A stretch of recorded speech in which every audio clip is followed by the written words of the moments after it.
Okay, well, I see most of our folks are still lining up, so we're going to get started. Well, I hope everyone's having a wonderful middle of November. Fall is here. You can feel it outside.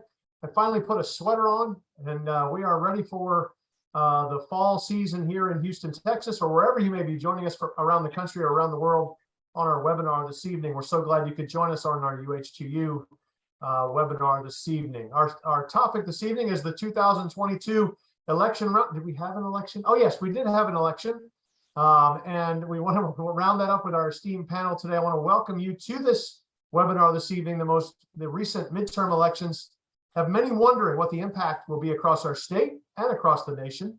And to help us break it all down, we're pleased to welcome award-winning Associate Professor Jeronimo Cortina from the University of Houston's Political Science Department. Dr. Cortina specializes in survey research, immigration, development, and quantitative methods. Dr. Cortina will be proud that I said quantitative without fumbling over myself 3 times this time around. We've done this a few times. Alongside Dr. Cortina, we have Associate Professor of Political Science at the University of Houston, Jason Casellas, and Assistant Professor in the Political Science Department at the University of Houston, Tanika Raychaudhuri.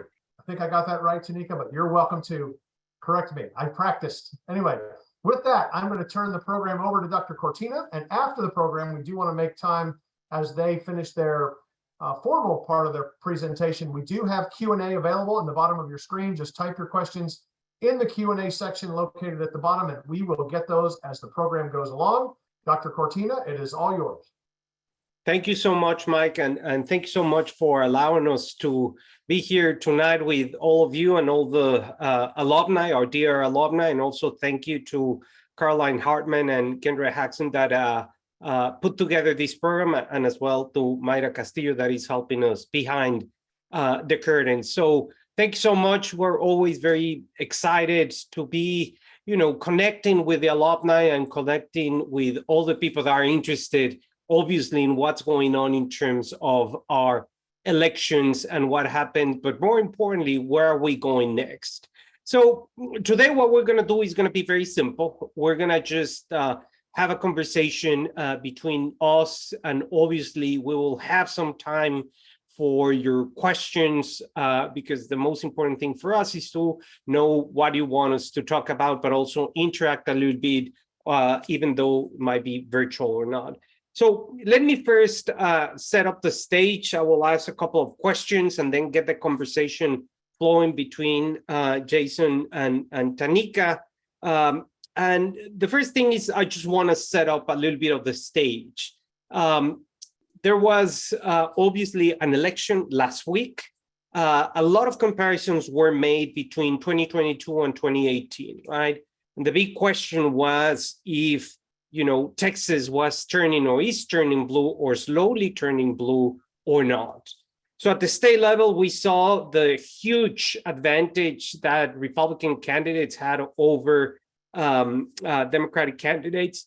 We saw that Governor Abbott got reelected for the 3rd time, and once he finishes, he's going to be almost at the same level than Rick Perry. We'll see if he goes for another term or not.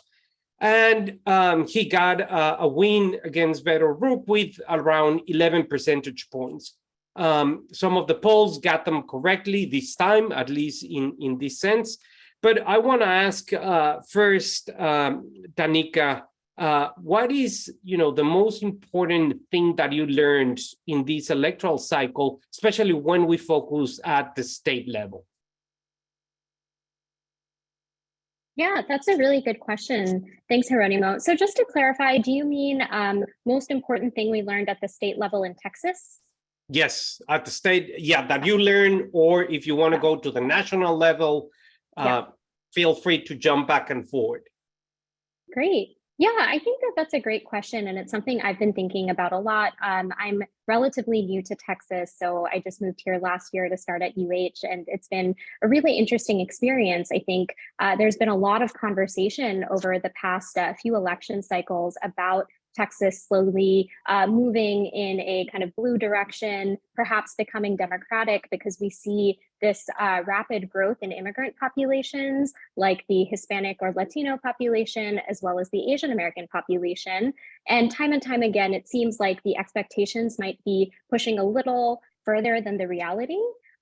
So I know that you mentioned that in this race, Beto O'Rourke lost to Governor Abbott by about 11 percentage points. So in some ways, I think that does seem like a pretty big loss, especially in contrast to the fact that he lost by maybe 3 or 4 percentage points to Cruz in 2018.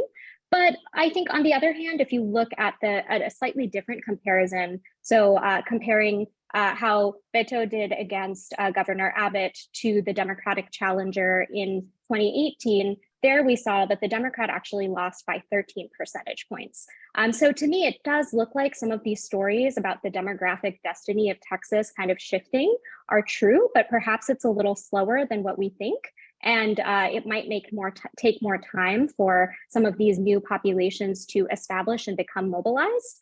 I think it seems like a lot of these new immigrant populations are kind of trending Democratic, but it might be that their partisan views aren't totally determined yet, and they're still coming out. So I think it'll be interesting to watch that unfold over the next few election cycles. Excellent. And yes, I mean, that comparison is super interesting when we compare it. But Jason, you know, I was thinking the other day, Ted Cruz is obviously not great Abbott. Ted Cruz has not very much the same levels of popularity that Governor Abbott has. So, you know, when we compare it, I think that Tanika hit it the nail on its head when she says, well, in the last re-election of Governor Abbott, right, when the difference was a little bit higher, when the amount of money that was flowing into the Democratic campaign was not as significant as it is. I think that Valdez got around $200,000 or something like that. And now Beto O'Rourke fundraised more than $80 million, right? So what's your takeaway? What's your takeaway in terms of this election, especially, you know, at 30,000 feet from the ground? Yeah, thank you, Geronimo, for that question. And thanks to Tanika and the organizers for putting this together. I think, you know, ever since I moved to Texas in 2005, there's been this discussion of when Texas will turn blue. And, you know, it hasn't materialized, as Tanika mentioned. I think 2018 was a year which was a good year for Democrats nationally. And of course, Beto O'Rourke was able, unlike many previous Democratic candidates, was able to raise a lot of money. And he really really competed well against Ted Cruz. And that year also his coattails, Beto O'Rourke that is, was able to bring in more Democrats into the state legislature and sort of help Democrats down ballot. And of course, at the time, Democrats were really excited. They thought that this was the beginning of a trend, that 2020 and 2022 would yield more victories. But of course, as we've seen in 2020, of course, Trump did carry Texas, although his margin was lower than the previous margins from previous Republican presidents. Or Republican nominees, rather, like Mitt Romney. But the idea here is that what we've seen is, I think Democrats had become a little overconfident after 2018, and you know, rightly so. They were excited and they thought that they could build on these gains. But by 2020 and 2022, what we've seen is the state legislature has sort of, you know, if you look at this election, the legislature will more or less be status quo in terms of Republican majorities in both chambers. And another thing that we saw in this statewide election, as opposed to the statewide election 4 years ago, was, of course, every statewide elected official, was reelected, or every official who ran on the Republican side won. So we haven't had a Democratic statewide official since 1994 in the state of Texas. There was a hope among many Democrats that Ken Paxton, the Attorney General, who has had numerous legal problems and sort of indictments, would be the person who would presumably lose. And it appears that voting was sort of, in essence, party line, where he also won by double digits against Rochelle Garza, the Democratic candidate. And so, again, what we see then is that in Texas, it was, like in Florida, a good year for Republicans, certainly in the sense that statewide they did win. If you dissect it a little bit and go down to the local level, if we want to look at Harris County, Lena Hidalgo, the county judge, the Democrat who was first elected 4 years ago, she fended off a really well-funded challenge by a Republican, Mueller, and won 51-49, which was fairly close. But Democrats were able to hang on and win the majority in all the major sort of cities, right? So we still see, I think, that that divide in Texas between Democratic cities and the rural areas, which are deeply, deeply red. And if you look at those vote margins in rural areas, we're talking 80 to 90% for Abbott. Whereas in the cities, in Harris, maybe it was 54 or something like that for O'Rourke. So the margins were much narrower, which is why we're seeing these Republican wins statewide. So, we know that the big demographic tsunami, right? It's happening in this Texas Triangle, and that's, Austin, San Antonio, the Houston metro area, and up in north, we have Dallas, Fort Worth area, right? That's where the majority of the population growth is happening. So, thinking about the different, demographic composition of these cities, but also the demographic composition that happen in most rural counties in East Texas and West Texas. What can we say in terms of the role that, for example, the Latino vote played, Jason? And then Tanika, I'll ask you about the Asian American vote, a huge population that is growing at a very fast rate, especially rate here in Texas, and has had some interesting transitions from Republican realignments, traditionally now more Democratic. So let's get the ball over there. And Jason, let me start with you in terms of, what happened to the Latino vote, what happened to the Latino vote that was Latinos for Trump, and it did not materialize, especially in South Texas. What can you tell us about that? Yeah, so good question. And that's been a subject of a lot of media speculation about the Latino vote nationally, but also in Texas. And so Latinos in Texas have traditionally voted Democratic. It's usually 2/3 Democrat, about 1/3 Republican, maybe a little bit more in Texas than nationally in terms of the vote for Republicans.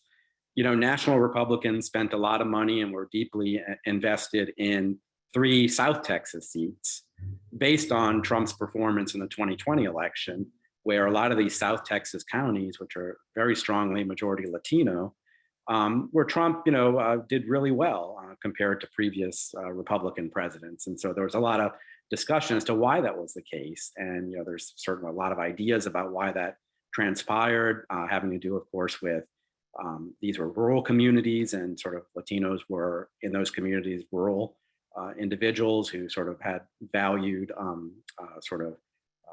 gun rights, and also maybe more socially conservative in these kind of issues.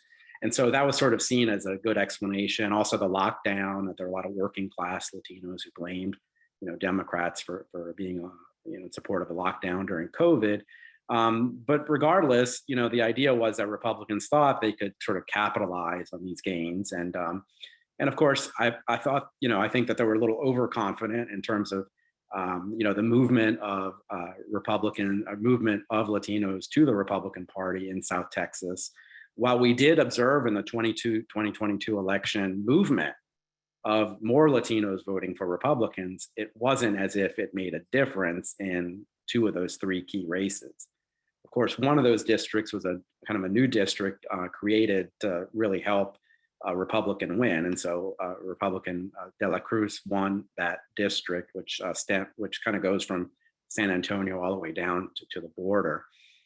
The other 2 districts, Henry Cuellar, who's a sort of conservative Democrat who fended off a really tough Democratic primary challenger, Jessica Cisneros, who ran to his left, but that was a very tight primary.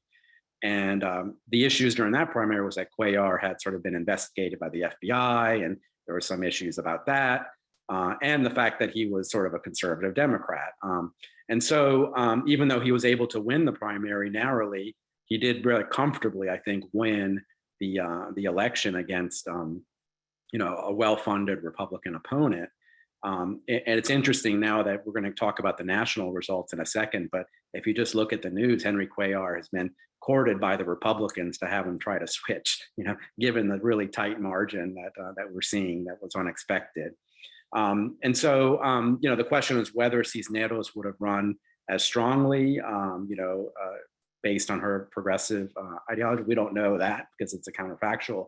But nevertheless, Cuellar was and has historically been kind of a good fit, for this district in terms of, being sort of a moderate Democrat.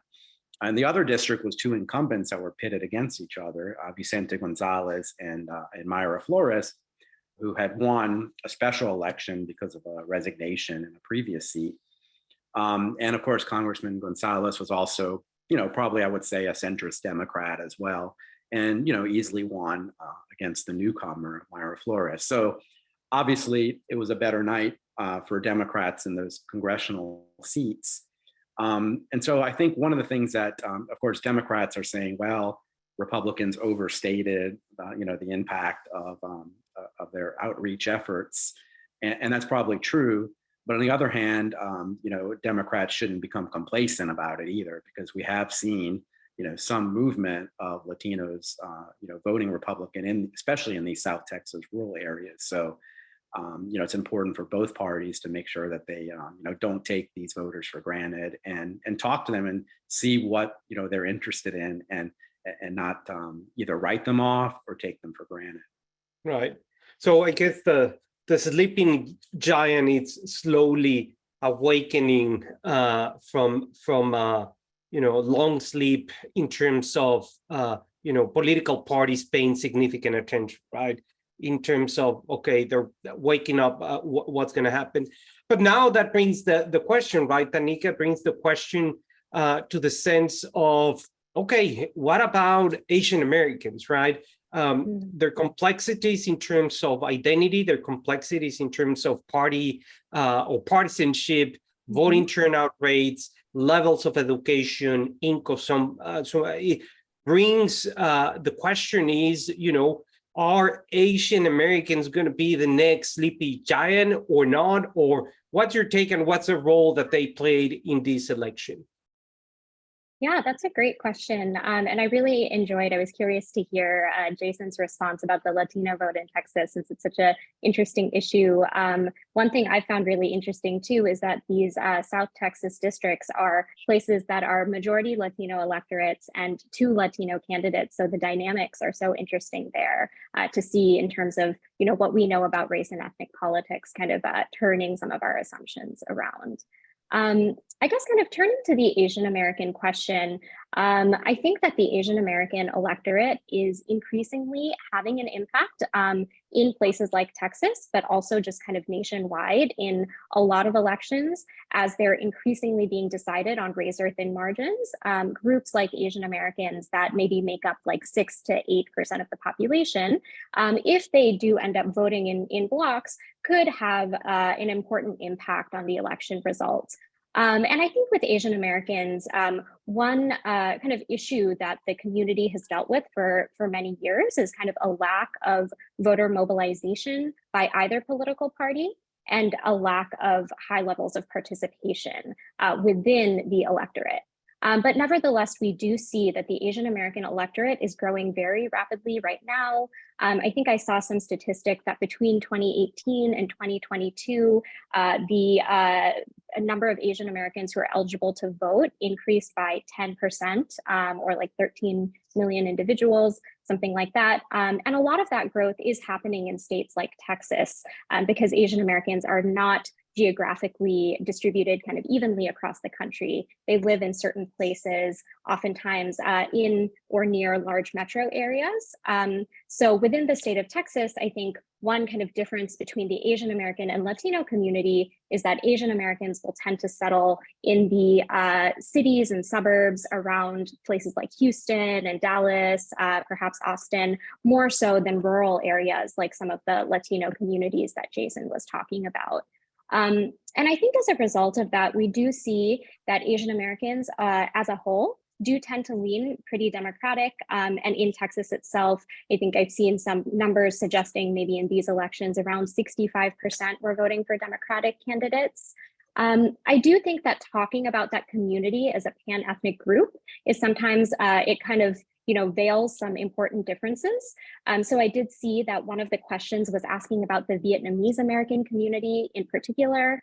So the Asian American community encompasses many different national origin groups, including people from East, Southeast, and South Asia. And certain communities, like perhaps the South Asian community, tends to lean a little more left than communities like the Vietnamese American community, which kind of came here in a history of immigration after escaping a communist regime and is a little more resistant to supporting Democrats and more supportive of Republicans. So I think on average, Asian Americans are leaning a little more to the left than the right in Texas and outside.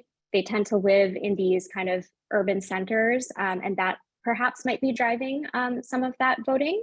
And in general, they are starting to participate more and more in elections as the years go by, and their numbers in the electorate are increasing. So it'll be interesting to see kind of how this unfolds over time, and if in future elections, if the trends kind of stay the same or shift in a different direction. Absolutely. And I mean, it's just a matter of looking at Fort Bend County, for instance, right?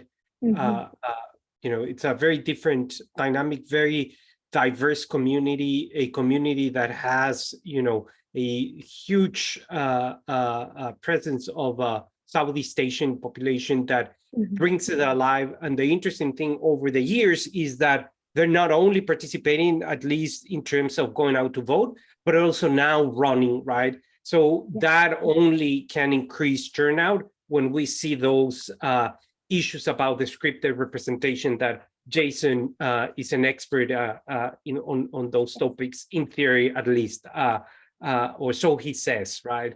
In terms of those topics. So, now let's bring it a little bit closer to home, right? And we have talked about that, and I want to ask, before I ask the hard questions, because there's going to be very hard questions eventually. And we already have some questions from our audience that we're going to go over them in just a second. Don't think that we have forgotten. Is, Harris County. Jason already talked a little bit about Harris County. And the question that I have is if we can extrapolate, right, in terms of, on the one hand, the transition, right? I see 2018, 2020 as a transition of the county and surrounding counties, especially Fort Bend County and up north and in Bear County, Travis County, transitioning from red to blue, right? These past two elections, 2020 perhaps is the start of the consolidation process. 2022 is the consolidation process of the cities. But well-funded candidate, as Jason said, Alexandra del Moral Miller, $9 million versus maybe $2.5–3 million for Lina Hidalgo. And the question is, does, the type of Republican candidates, right? We saw, that some Republican candidates, especially in cities that were, or in places that were extremely diverse, the type of republicanism that President Trump tries to push forward, the MAGA movements did not have a lot of traction, right? Didn't have a lot of traction, especially with young voters, right? So what's your take in terms of how do we explain what happened in Harris County? How, against well-funded candidate, the issue message very, very, very on top in terms of security, safety issues, police funding, immigration, so on and so forth. At the end, right, it was 51-49. So what's your take, Tanika? I'll start with you. Sure, thanks. So I think that's a really interesting question, thinking about the elections in Harris County for the county judge position. I think that it was one of those elections where, coming as a newcomer to Harris County, I didn't actually realize that Lina Hidalgo was one of the first Democratic county judges in a long time. Oh, Hello. No, yeah, you're there. Okay. Okay. Good. Yeah, and so I did think that it is interesting to see sort of after she came to win office in 2018 and kind of riding on this wave, as Jason said, of a good election year for Democrats. Kind of a lot of dissatisfaction was expressed towards Trump nationwide. So it was kind of surprising for me to see that the election was so close. But as you said, I think that she had a lot of this extra funding compared to the Democratic, to the Democratic candidate. She also talked a lot about issues of crime, which seemed to resonate with a lot of people at this time. But it does seem like perhaps some of the demographic change might be shifting the electorate within Harris County and within some of these cities to kind of solidify a bit more of like a Democratic leaning than there was in the past.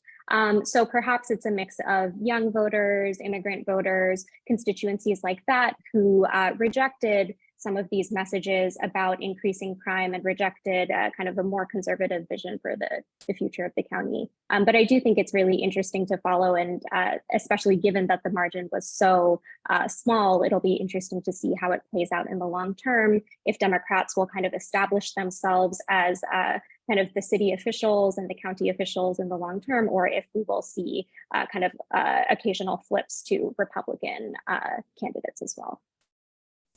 Yeah, very interesting take. Jason, what does the MAGA type of Republicanism has a future, especially in these big three cities, or not? Yeah, that's a good question. I would just echo what Tanika said. I mean, I think one of the problems, as we saw nationally, was the sort of Trump-endorsed candidates, especially on these Senate races, like Dr. Oz in Pennsylvania, Dan Bolduc in New Hampshire. And of course, the other swing state that we saw, pretty much all of the Trump-endorsed candidates lost, right? And so this is why there is sort of this reckoning, I think, in the Republican Party as to whether they want to continue with Trump, which is why DeSantis is leading them in the polls, in these sort of hypothetical matchups with Trump, whose announcement is apparently going to be tonight, right? But back to Harris County, I think one of the things that brought Lena Hidalgo into the county judge's office back 4 years ago was some argue that the straight ticket voting, prior to 2020, you could just press one button and it would vote all Democratic or all Republican, depending on what you preferred. And some argue that she got into that position because there was a very popular sort of moderate, certainly not a MAGA Republican judge, Ed Emmett, who lost the race initially to Lena Hidalgo. And of course, he didn't run again. But probably in response to this, and maybe perhaps other races, the Texas legislature got rid of straight ticket voting, as we all know. So in the recent election, you have to actually go down and vote for all the different candidates. And when you're talking about 90 or something pages, it takes a long time. And so, the thought was that there could possibly be roll-off. And I don't know if Jeronimo, have you done any research on roll-off in this last election, but it'll be interesting to see. Roll-off is the idea that people may vote for the top or most important quote unquote races, and then just leave the rest of the ballot blank, which could affect outcomes, right? If people don't go in and vote for all these races, especially all the judge races. And so also in 2018, many Harris County judges were elected as well, Democrats. So basically you had the, an unprecedented number of African-American women elected to county judgeships as well. And so there was a sense in which Republicans wanted to kind of get rid of straight ticket voting, hoping that would solve problems for them, but it clearly didn't, as we saw in this last election, that for the most part in Harris County, Democrats prevailed at the county level. Again, just like I mentioned with South Texas, they probably shouldn't become complacent, because if Republicans who are more like Ed Emmett, decide to run for countywide office, they may be more competitive. And I think one of the things that hurt Mueller was the Lena Hidalgo's ads tying her to Trump, right? And certainly the abortion issue was, I think, an important one for voters in Harris County, especially women. So these kinds of issues, I think, can have resonance and can make a difference when we're talking about such a close race. Right. So, one of our viewers right now, those are attending and giving us the grace of being here with us, is asking very interesting questions, right? And one of the questions that they ask is, in terms of what you just mentioned, Jason, in terms of the issue, right? I think that, Zachary asked, in terms of messaging, I think that Republicans tend to be extremely well disciplined, and you hear the same message from the top of the ticket to the bottom of the ticket, and it's exactly the same message. And sometimes Democrats are all over the place, right? Hitting various issues, if it's abortion, if this is, et cetera, et cetera, et cetera. In the case of this election, also some of our attendees ask, what about or why, for example, the February, why the February 21 power outage and the, Uvalde shooting, basically were completely absent in terms of top of the mind issues amongst voters from the, polls that we saw. So Tanika, take it away. Tell us, why do you think that the messaging in this case was very unique for Republicans? It didn't work very well. And obviously, what would be, the kind of, what can Democrats do in order to, have a more, on top messaging? Yeah, I think that these are really good questions. And I think in general, maybe some of the uniformity of messaging from the Republican Party rather speaks to the kind of ideological uniformity in that party among the candidates, and the fact that there's a lot more consensus about what the candidates' positions are on most political issues, in contrast to the Democratic Party, where perhaps we have a little bit of a centrist faction, there's a more progressive faction as well, and people have different perspectives on some of these issues. So I think there's certainly a little bit of a coordination problem there. When it comes to Texas, I do think it's interesting that some of these really important issues like the Uvalde shooting and potential gun control, as well as the kind of power outage issues during that freeze, were not really at the top of the mind. In terms of what I followed in Beto O'Rourke's campaign, I did see that he tried to make quite a bit of an effort, at least through social media messaging, to talk about both of those issues. I know he talked a lot about the power outages, talked a lot about how Abbott is not necessarily making the changes that are needed, things like that. He also kind of did try to make some appeals related to the Uvalde shooting and talking about gun reform. But it seemed like maybe those messages didn't resonate as much with the electorate as a whole. It's also interesting because I think going into this election cycle more broadly, the media was sort of suggesting, and polls were also suggesting, that people cared the most about inflation. And then some of these other important social issues like abortion access or issues like election, maintaining the democratic norms of elections and things like that were also seen as important, but maybe were coming secondary. And it seems like in the results of the election, it's not entirely clear how that played out. Perhaps it seems like candidates who were really, really extreme on issues like abortion and were kind of unclear on their stance on whether they will deny the results of elections didn't do as well as Republican candidates who maintained a little bit more of a moderate position on that. So I think we might almost be entering a period in which we see that the Republican Party will have some variation in terms of the messaging that candidates push forward if we continue to see issues like election integrity and things like that coming forward as important kind of messaging from the kind of Trump leadership of the party. Yeah, right. So let me ask you another question, Jason. Completely different. Now we're going to talk about the great state of Alaska. No, just kidding. I wanted to see like, oh God, I'm not prepared. This was not in the talk, but Nancy on the chat asks a very interesting question, right? We've talked about turnout, right? Who turned out to vote, and we look at very important data at the aggregate level, precinct level data, and also individual level data when that data comes out. But who started on the sidelines, right? Who did not vote last week? Yeah, so first, I think I need to talk about Alaska, since I know you want to know a little bit more about Alaska. I think what's interesting about Alaska, and this isn't, Sarah Palin ran, of course, in a congressional. Right. That's true. The Alaska Congressman Don Young, he died like last year, and so there was a special election.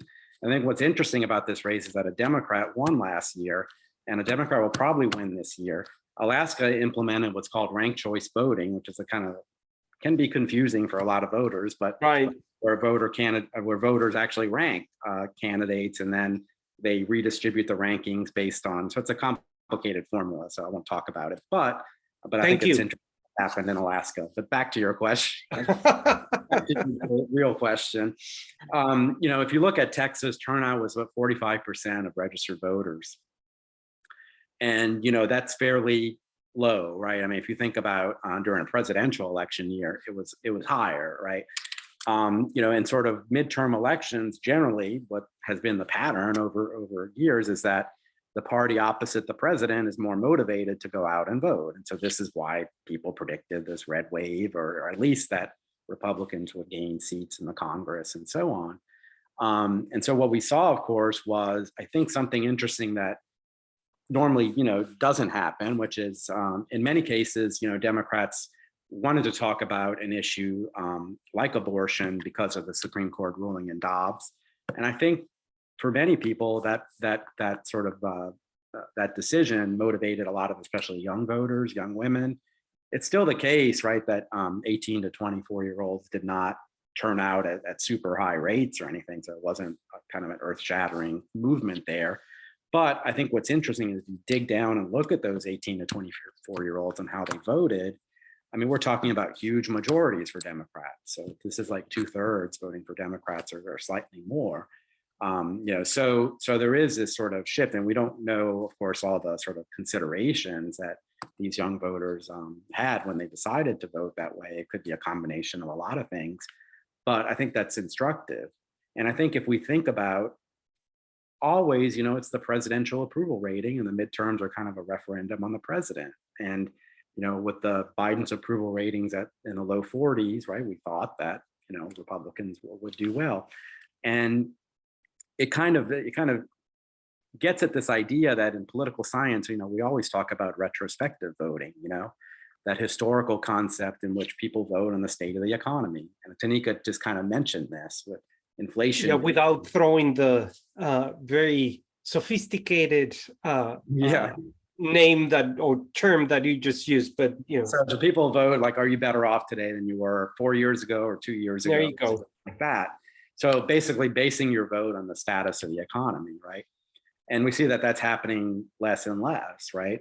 Because of course, inflation is high and gas prices are high and grocery prices are high, but the Democrats and Biden were not blamed for this, or at least if they were blamed, perhaps many thought that some of the Republicans who were running were more of a problem, right, than going with the Democrats. And so this is, I think, an interesting kind of change, right, in American politics, where we're seeing partisanship becoming much more entrenched, and just the state of the economy is no longer a good predictor, really, of how people vote, because of a lot of things, motivated reasoning, as we call it, these kinds of motivated reasoning, another PhD term, Professor Jason throwing into the ring, which I do certainly appreciate that. But the interesting point that both of you bring, right, in terms, first of all, of the messaging, right, in terms of having partisanship not only being a another variable when we are thinking about electoral behavior, but a way of life, right?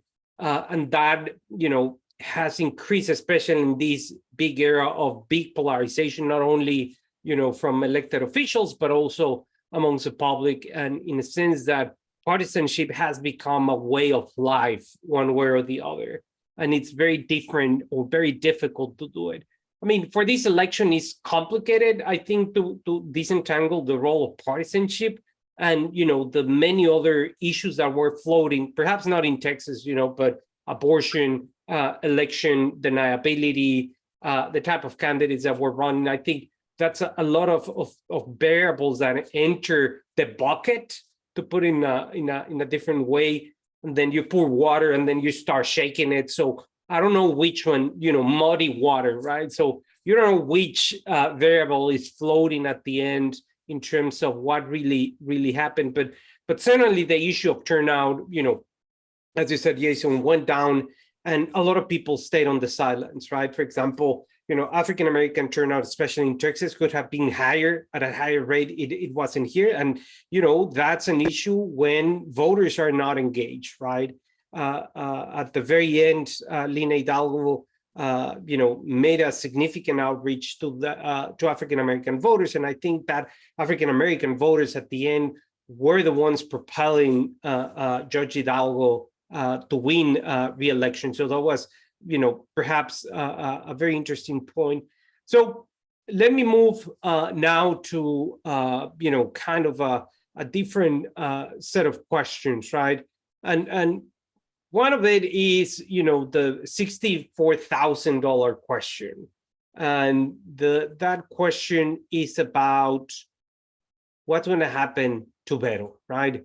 What's going to happen? I mean, in the sense of Beto represents the Democratic Party in Texas, right? By, I guess since Matt Ferguson, there hasn't been any Democrat candidate that has been so popular statewide with that name recognition, significant funding. So first of all, what's next to Beto? What's next for, I guess, for the Democratic Party? What do you guys think? Tanika or Jason? Yeah, I mean, I would just say, he'll probably write another book. I think he can sell some books. That would be a good idea. But in all seriousness, I think he certainly has a lot of money, and he's been able to raise a lot of money. Probably a big mistake was running for president, in 2020. That seemed to have sort of, his sort of campaign for president did not go off as well as many anticipated, and that perhaps could have hurt him a little bit in Texas, in the governor's race. But he was a congressman from El Paso, but he's been replaced. He'll run again statewide, there's no question. Just the question is, maybe perhaps wait for an open seat at the state level, when and if Abbott decides to, not run for reelection. We don't know if he has plans to run for president at some point. And so that's sort of a kind of up in the air, depending on what happens certainly with Trump, right? For 24 at least. But there has to be sort of a bigger bench, right? Democrats can't place all their eggs in the Beto basket, so to speak. There are other statewide possible candidates, and some of them have tried to run, right? And we see people like Lina Hidalgo is being talked about as a possible statewide candidate in the future. The Castro brothers, Julian Castro, they were talked about for many years as possible statewide candidates, but haven't jumped in. And I think it's just a catch-22, right? No Democrat wants to sort of be a lamb to the slaughter. They don't want to go and run and spend all that time and energy and lose, right? So there has to be sort of I guess an opening, right? An opening in which they sense that all the pieces will fit together and they'll win. Generally, that would be an open seat, good year for Democrats, an implosion of the Republican Party in the state, because of possible factions. So I think those are some of the considerations that we'll have to look forward and see. Right. Right, and that's, especially relevant, as Natalie says here in the Q&A, that, Texas historically has been a one-party government, a one-party state, right? Democrats win an election for 100 years, more or less, give and take. You should know this, Jason, since you wrote that in a book. And then, a transition for, starting 1948 for the Republican Party, and starting that slow transition that gets consolidated in the 1980s with the Reagan presidency. So Tanika, what's your take? I mean, the Republicans also, right? The Republicans need, for example, to run more minorities, or given that Texas now is a majority state, Republicans in the state of Texas have run more minorities than, for example, the Democrats, right? So what's next also, right, in addition to the Democratic Party, what's next for the Republican Party in the state of Texas? Yeah, that's a great question. And I think, in terms of reflecting on some of these star candidates, people like Beto O'Rourke, Stacey Abrams, who have a lot of appeal and a lot of charisma, they get pretty far, but, ultimately fell short of a win and ran again and lost on bigger margins. I think it is a point for the Democratic Party to reflect, like Jason was saying, and perhaps think about bringing in new candidates, fresh candidates who don't carry that kind of negative baggage with them. And I think, with the Republican Party, as you mentioned, one interesting trend is with Texas being a majority minority state with a large Hispanic population, there are a lot of Latino or Hispanic candidates running as Republicans. And one interesting thing I've been reading in some recent research in American politics is that when minority candidates run as Democrats, they're often stereotyped as very ideologically liberal and kind of get punished by voters, in particular by white voters. But on the other hand, when minority candidates run as Republicans and kind of counter some of our stereotypes of what we think about when it comes to race and partisanship, they don't have that disadvantage, and they, in turn, do not get stereotyped and tend to do fairly well among white voters. So I do think that if the Republican Party, from a descriptive perspective, runs more minority candidates, and particularly Latino candidates, they might do well among the Latino electorate, but also among the large swath of white voters who do support that party. So it'll be interesting to see how things unfold in terms of, these state level, big ticket candidates, as well as some of the congressional candidates, state legislature candidates, and city council and kind of local level candidates as well. So now let me shift to a complete different universe. So these are going to be yes or no type of ads. No, just kidding. I want to know, what's your take? What's going to happen at the national level, right? With the Republican Party, Republicans, last time I checked, 7 p.m. or something like that, not 7 p.m. It's 7 p.m. Like, I cannot check the future. I wish I could, but I can't. I haven't changed my watch. That's why I have a different time zone. But anyways, when are one seat away from gaining control of the House, they've lost control of the Senate.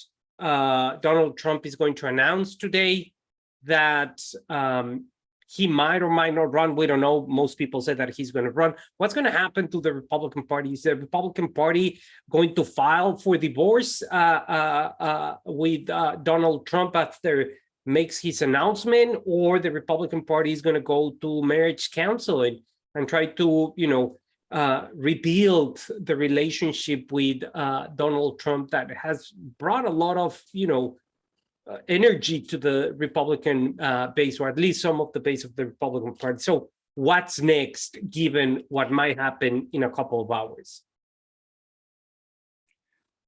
Jason, take it away. Good question, right? So as you mentioned, I'm just looking at the latest. So we're at 217 Republicans in the House, 207 Democrats. So there are about 5 or 6 uncalled races, mostly in California because they're still counting ballots.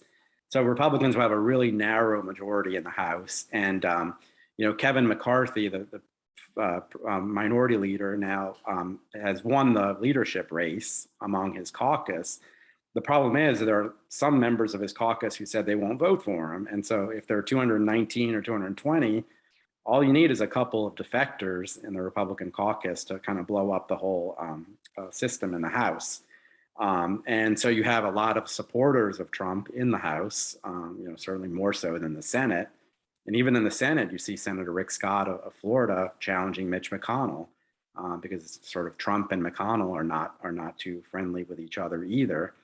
And so I think we've had this rift between the establishment Republicans and Donald Trump, and that's always been there.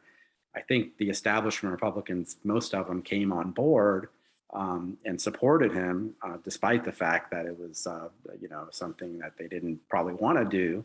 And we're seeing that rift just sort of being exposed. And probably the best person to take on Trump at the moment is, the Florida governor, Ron DeSantis, who, for all purposes, is one of the bright spots for Republicans on election night, where Florida was a double-digit lead for DeSantis. And so, a primary between DeSantis and Trump will be really interesting, because that's in a situation in which even today, DeSantis said, right, that look at the scoreboard, right?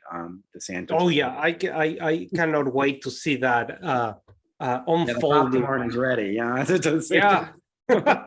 Yeah, but I mean, it's a very interesting race. But the question, Tanika, is if McCarthy can do it, right? Paul Boehmer, Paul Ryan, they quit, right? Because they couldn't rein in those Republicans that were, especially, well, in that time it was the Tea Party Republicans, right? That now have been the Tea Party, but also now you have MAGA Republicans. So, what's up next for the Republican Party after this announcement? Yeah, I think this is a really good question and something that we'll have to see unfold, because there have been so many unique circumstances following the chain of events of, Donald Trump's unexpected victory in 2016 to the fact that then he lost as the incumbent in the 2020 elections. You would expect that the Republican Party would kind of take this as a loss, and not just a loss for Trump, but a loss from this MAGA style of politics, kind of move on, find a different political candidate to coalesce around. And that didn't happen. And then perhaps maybe now that we're seeing even carried out into the midterm elections with an unpopular Democratic president, the MAGA endorsement didn't really do a lot of good for most of the candidates running nationwide, except for maybe JD Vance. That suggests perhaps there will be a point of reflection and some consideration about whether they want to move forward in this way. One thing I do think is quite interesting about DeSantis is, he's kind of established himself as a very popular governor in Florida. And as Jason said, he's won a lot of the vote there. Ideologically, I wouldn't say he's particularly different from Trump on too many issues, except for maybe on this issue about election integrity. It's not something that he pushes as much. So I do think he kind of gives a more respectable veneer to a similar kind of set of ideological beliefs and practices. So, even if the party were to coalesce behind a leader like DeSantis, it wouldn't necessarily be a reversion back to the Republican Party of 2012 or 2008. It's this new brand of politics that has been infused by kind of the Trumpian approach. But it'll be really interesting to see what happens. Oh, absolutely. It's going to be fireworks. And as you said, a very respectable veneer of, the policies. That's a very nice way to summarize it. Yeah, but I mean, it's going to be interesting. One of the main differences that I see is that before this election, the Republican Party did not have a score, right?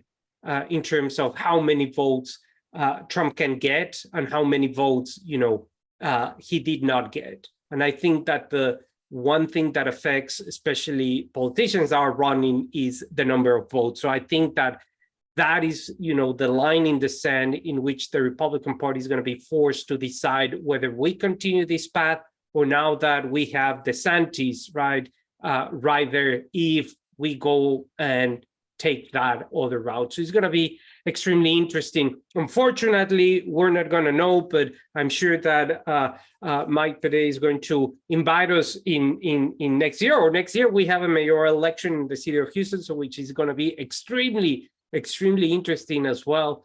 in terms of local politics. But I just want to thank you, Tanika and Jason, for joining us tonight, and obviously Mike for inviting us and allowing us to be part of this great conversation.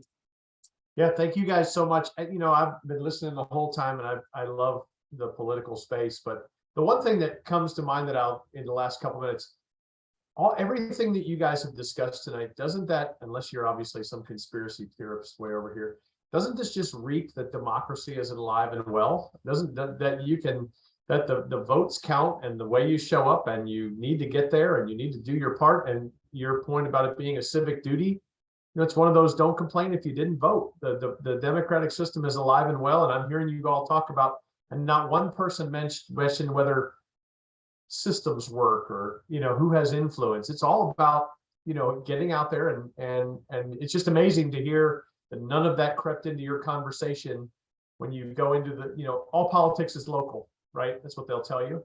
But it didn't creep anywhere into your conversation today about all the other stuff you hear about these elections when you really break it down to the people who understand it. So I really thank you. And I'll let you comment on that at all. I put the building where it all started behind me today, right? So this democracy that they wrote, and the document that they wrote, seems to stand the test of time.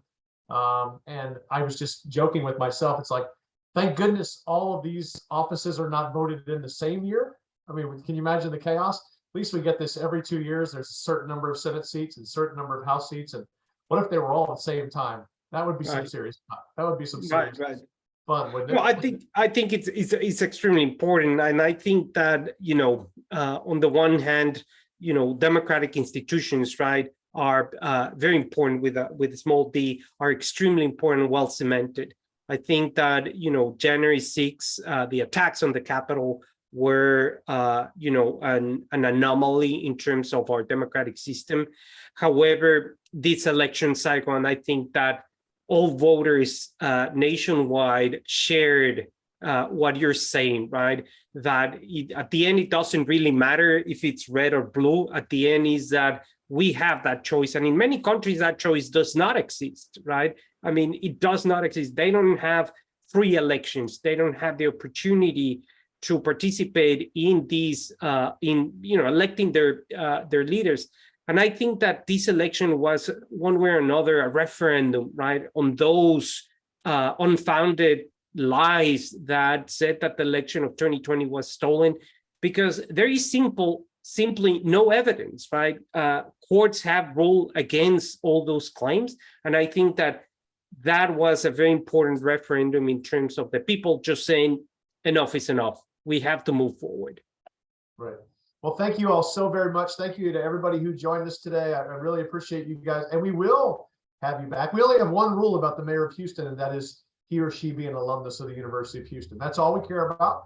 Democrat or Republican, those are the only rules we have, because it's always helpful to have an alum in the city hall. I joke, of course, but we've had a nice little run. The number of UH alums that have been the mayor of City Houston is pretty high, and so you know, that's our only unofficial rule when it comes to next year's mayoral election. So I thank you all very, very, and of course that's my unbiased opinion. I thank you all very, very much for participating today, and I thank all of the students and the alums who joined us today.